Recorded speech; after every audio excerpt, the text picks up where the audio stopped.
വെളിപ്പാട് പുസ്തകം 4-ാം അധ്യായം 6-ാമത്തെ വാക്യമാണ് ഇന്ന് നമ്മൾ പഠനത്തിന് വിധേയമാക്കുന്നത്. ആ വാക്യം ഞാൻ വായിക്കുന്നു. സിംഹാസനത്തിന് മുമ്പിൽ പളുങ്കിനൊത്ത കണ്ണാടിക്കടൽ, സിംഹാസനത്തിൻ്റെ നടുവിലും സിംഹാസനത്തിൻ്റെ ചുറ്റിലും 4 ജീവികൾ, അവയ്ക്ക് മുൻപുറവും പിൻപുറവും കണ്ണ് നിറഞ്ഞിരിക്കുന്നു. ഈ വാക്യത്തിൽ പ്രധാനമായും 3 കാര്യങ്ങളാണ് നമുക്ക് കാണുവാനായിട്ട് സാധിക്കുന്നത്. അതിലൊന്ന്, സിംഹാസനത്തിന് മുമ്പിൽ പളുങ്കിനൊത്ത കണ്ണാടിക്കടൽ. ഒരു തരം സ്ഫടികമാണ് പളുങ്ക്. ബൈബിളിൽ ഇയ്യോബിൻ്റെ പുസ്തകത്തിലും വെളിപ്പാട് പുസ്തകത്തിലുമായി 4 സ്ഥലത്ത് ഈ പരാമർശം നമുക്ക് കാണാം. ഇയ്യോബ് 28:17, വെളിപ്പാട് 4:6, 15:2, 22:1. പളുങ്കുകടലും കണ്ണാടിക്കടലും ഒന്ന് തന്നെയാണ്. ഗ്രീക്കിൽ തലാസ ഹുവാലിനി എന്ന പദമാണ് കൊടുത്തിരിക്കുന്നത്. പഴയ നിയമത്തിലെ 2 പ്രതിരൂപങ്ങളെ ഓർമ്മിപ്പിക്കുന്നതാണ് കണ്ണാടിക്കടൽ. ഒന്ന്, സമാഗമന കൂടാരത്തിലെ താമ്രത്തൊട്ടി, പുറപ്പാട് 30:18 തൊട്ട് 21 വരെ. 2, ശലോമോൻ്റെ ആലയത്തിൽ വാർത്തുണ്ടാക്കിയ കടലിനെ, 1 രാജാക്കന്മാർ 7:23 മുതൽ 27 വരെയുള്ള വാക്യങ്ങൾ. ഇവ രണ്ടും പുരോഹിതന്മാർക്ക് കഴിയുന്നതിന് വേണ്ടിയായിരുന്നു. ആന്തരികവും ബാഹ്യവുമായ വിശുദ്ധിയെ കാണിക്കുന്നു. പാപിയായ മനുഷ്യനും ദൈവവും തമ്മിലുള്ള അകലത്തെ സൂചിപ്പിക്കുന്നു. കണ്ണാടിക്കടൽ പളുങ്കിനൊത്തതാണ്. പളുങ്ക് പരിശുദ്ധിയും മഹിമയും മനോഹരവും നിറഞ്ഞതാണ്. പളുങ്കും കണ്ണാടിയും ഒന്നല്ല, 2 ആണ്. കണ്ണാടി നിർമ്മിതവും പളുങ്ക് പ്രകൃതി തത്വവുമാണ്. കണ്ണാടിക്കടൽ മിനുസവും മർദ്ദവുമുള്ളതാണ്. ഭൗമിക കടലുകളെപ്പോലെ കാറ്റുകളാൽ ഉലയാത്തതാണ്. കണ്ണാടിക്കടൽ കാണുന്നത് സ്വർഗത്തിലാണ്. യഹൂദന്മാരുടെ ഇടയിൽ സ്വർഗീയമായ കടലിനെക്കുറിച്ച് ഒരു വിശ്വാസം ഉണ്ടായിരുന്നു. ഉൽപ്പത്തി പുസ്തകം 1:7 ഭൂമിയിലെ വെള്ളത്തെക്കുറിച്ച് ദൈവം വിധാനത്തിലേക്ക് മാറ്റുന്നതായി നമുക്ക് കാണുന്നു. ഒരിക്കൽ കൂടി പറയുന്നു, ഉൽപ്പത്തി 1:7 ഭൂമിയിലെ കുറച്ച് വെള്ളത്തെ ദൈവം വിധാനത്തേക്ക് മാറ്റി. അത് സ്വർഗത്തിലെ കടലിന് തുല്യമാണ്.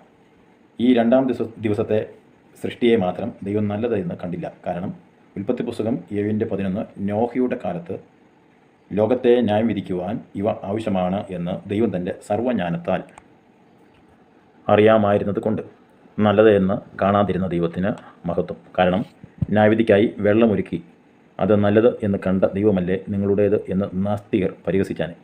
ഒരു നിമിഷം കൊണ്ട് വേർതിരിച്ച വെള്ളത്തെ, ഉൽപ്പത്തി 1:7, എന്തുകൊണ്ട് ദൈവം 40 ദിവസം കൊണ്ട് ഇറക്കി വിട്ടു?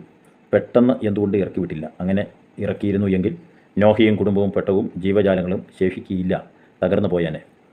ഈ വെള്ളത്തെ, അതായത് ഭൂമിയിലേക്ക് നോഹയുടെ കാലത്ത് ഇറക്കി വിട്ട ആകാശത്തിൻ്റെ കിളിവാതിൽ തുറന്നു എന്ന് നമ്മൾ വായിക്കുന്നുണ്ടല്ലോ, ആ വെള്ളത്തെ ദൈവം കാറ്റടിപ്പിച്ച് മഞ്ഞു പർവ്വതമായി കൂട്ടി. സങ്കീർത്തനം 33:7. പളുങ്കിനൊത്ത കണ്ണാടിക്കടൽ ദൈവത്തിൻ്റെ പരിശുദ്ധിയും തേജസ്സുമായി ബന്ധപ്പെട്ട് നിൽക്കുന്നു. 2-ാമതായി ഈ വാക്യത്തിൽ നമ്മൾ കാണുന്നത് സിംഹാസനത്തിന് നടുവിലും സിംഹാസനത്തിന് ചുറ്റിലും 4 ജീവികൾ. ഈ 4 ജീവികൾ ദൈവിക കെരൂബുകളാണ്, അഥവാ സറാഫുകൾ എന്ന് പറയുന്നു. ഈ കെരൂബുകളെക്കുറിച്ച് ബൈബിളിൽ 4 സ്ഥലത്ത് പ്രതിപാദിച്ചിട്ടുണ്ട്. 1, ഉൽപ്പത്തി പുസ്തകം 3:24 ആദാമ്യ വീഴ്ചയ്ക്ക് ശേഷം ഏദെൻ തോട്ടത്തിന് കാവലാക്കി കെരൂബുകളെ നിർത്തി എന്ന് കാണുന്നു. 2, യെശയ്യാവ് 6:1 തൊട്ട് 6 വരെയുള്ള വാക്യങ്ങൾ. യെശയ്യാവ് കണ്ട ദർശനത്തിൽ സറാഫുകൾ ദൈവത്തിന് ചുറ്റും നിന്നുകൊണ്ട് ദൈവത്തെ ആരാധിക്കുന്നു. 3, യെഹെസ്കേൽ 1:4 തൊട്ട് 28 വരെയുള്ള വാക്യങ്ങൾ. ബാബിലോണിലെ കേബാർ നദീതീരത്ത് വെച്ച് യെഹെസ്കേലുണ്ടായ ദർശനത്തിൽ ഈ 4 ജീവികളെ 3 പേരിലാണ് ബൈബിളിൽ പ്രതിപാദിച്ചിരിക്കുന്നത്. 1, കെരൂബുകൾ, 2, സറാഫുകൾ, 3, 4 ജീവികൾ. ഈ 4 ജീവികളെപ്പറ്റി വെളിപ്പാടിൽ വിവിധ നിലയിൽ പ്രതിപാദിച്ചിട്ടുണ്ട്. അവർ എപ്പോഴും ദൈവ സിംഹാസനത്തിൻ്റെയും കുഞ്ഞാടിൻ്റെയും ചുറ്റിലും കാണാം. മറ്റെങ്ങും പോകത്തില്ല. ദൈവം വസിക്കുന്ന ഇടത്ത് ഒതുങ്ങി നിൽക്കുന്നു. വെളിപ്പാട് 4:6, 5:6, 14:3. അവയ്ക്ക് ചിറകുകളും മുമ്പിലും പിൻപിലും ധാരാളം കണ്ണുകളുമുണ്ട്. വെളിപ്പാട് 4:6, 8 വാക്യങ്ങൾ. അവർ നിരന്തരമായി ദൈവത്തെ ആരാധിക്കുകയും സ്തുതിക്കുകയും ചെയ്യുന്നു. വെളിപ്പാട് 4:8, 5:8, 5:14, 7:11, 19:4. അവർ ദൈവക്രോധം ഭൂമിയിലേക്ക് പകരുന്നതിന് കുതിരപ്പുറത്തിരിക്കുന്നവനെ ക്ഷണിച്ചു വരുത്തുന്നത് ഇവരാണ്. വെളിപ്പാട് 6:1, 3, 5, 7 വാക്യങ്ങൾ. 4 ജീവികളിൽ ഒരുവൻ ദൈവക്രോധ കലശം ഒരു ദൂതന് കൊടുക്കുന്നു. വെളിപ്പാട് 15:7. സങ്കീർത്തനം 18:10 യഹോവ കെരൂബിനെ വാഹനമാക്കി പറക്കുന്നു. സങ്കീർത്തനം 80:1 കെരൂബുകളുമേൽ അധിവസിക്കുന്നവനെ പ്രകാശിക്കണമേ. സങ്കീർത്തനം 99:1 ദൈവം കെരൂബുകൾക്ക് മീതെ വസിക്കുന്നു. 2 രാജാക്കന്മാർ 19:15 യെശയ്യാവ് 37:16.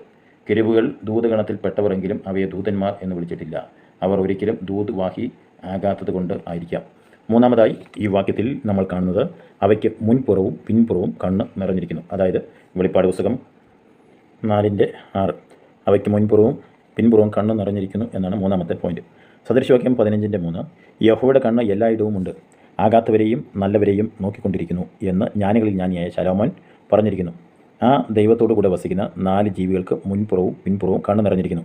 ഇത് അവയുടെ ബുദ്ധി ശക്തിയെയും ത്രികാല സംഭവങ്ങളിലേക്കുള്ള നിരീക്ഷണ പാടവത്തെയും കാണിക്കുന്നു. ഈ വചനങ്ങളാൽ ദൈവം നമ്മെ സഹായിക്കട്ടെ. നാളെ നമുക്ക് വെളിപ്പാട് പുസ്തകം 4:7 പഠനത്തിന് വിധേയമാക്കാം. Thank you so much.